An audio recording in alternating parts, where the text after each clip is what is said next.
তোমাদের সবাইকে অসংখ্য ধন্যবাদ। তো গত পর্বে আমরা দেখেছিলাম যে লুপ স্টেটমেন্ট এবং সেই লুপ স্টেটমেন্টটা ছিল একটা পাওয়ার ফাংশন, সেটা হচ্ছে স্কোয়ার।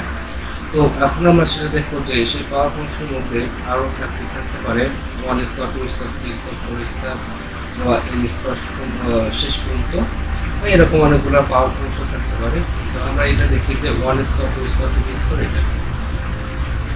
তো দেখো এখানে যেটা ছিল যে এখানে আমরা স্টার্ট করতে পারি, তারপর স্টার্ট করতে ইকুয়েশন নেই এবং 3 যখন যাব তখন আয় সরাসরি যোগ, এই আয় দ্বারা যোগ বোঝায়, তাই সর্বপ্রথম কী দেখতেছো আয়।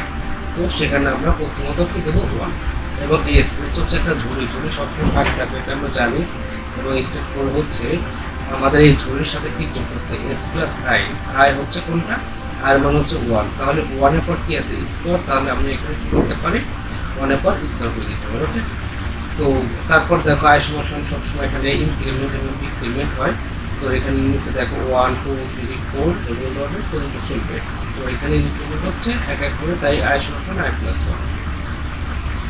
এবং এখানে যদি আয়ের মান এদের সমান বা ছোট হয় তবে স্টেপ করে যাবো, অর্থাৎ এখানে এদের মান হচ্ছে আয় থেকে ছোট বা সমান হবে। ঠিক আছে, তো 6 যায় আমরা এস প্রদর্শন করা প্রিন্ট এস এবং স্টেপ সাথে হচ্ছে এই। তো এই সাইডে পুরো সেটের মধ্যে রয়েছে স্টার্ট ইনপুট এল এবং আই সমান 1, এল সমান 0 এবং এস সমান এস প্লাস আই স্কোয়ার এবং আই সমান আই প্লাস 1।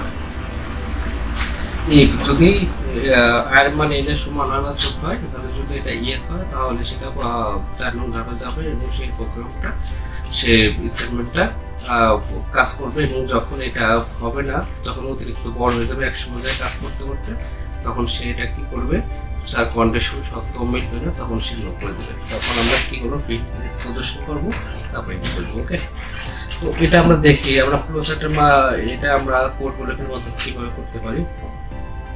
তো দেখো যে গতদিনে রাখা হয়েছিল যেটা, কারণ সেখান থেকে আমরা এটা করব। তো চেঞ্জ হচ্ছে শুধু এক জায়গা, সেটা কোথায়, তাহলে দেখি এখানে ব্যাপারটা হচ্ছে যে এখানে আই সমান 1, ওকে, এস সমান 0, ওকে, ঠিক আছে, এদের মান এত হবে।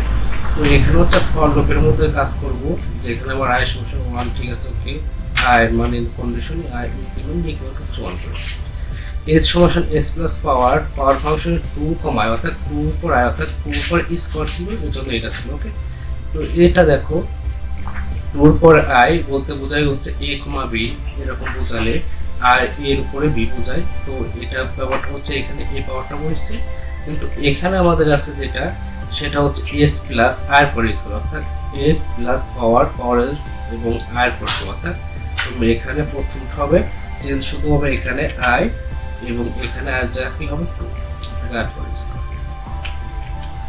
তো এই হচ্ছে আমাদের কাজ, চেঞ্জ শুধু এক জায়গা চেঞ্জ করলে আমাদের প্রোগ্রামটা কি করবে, কাজ করবে। তো এখন আমরা রান করে দেখি। যে কোনো একটা মান নেই, ধরো আমি 40 কেছি এবং এন্টার ক্লিক করলাম। তো দেখো কতটা হবে। তো এটা আমরা বলছি আগে যে যেহেতু 40 উপর যদি ইন্টার চাপ দিয়ে দেখো 2240 মানগুলো বড়, এর জন্য আমাদের ধন্যবাদ সবাইকে।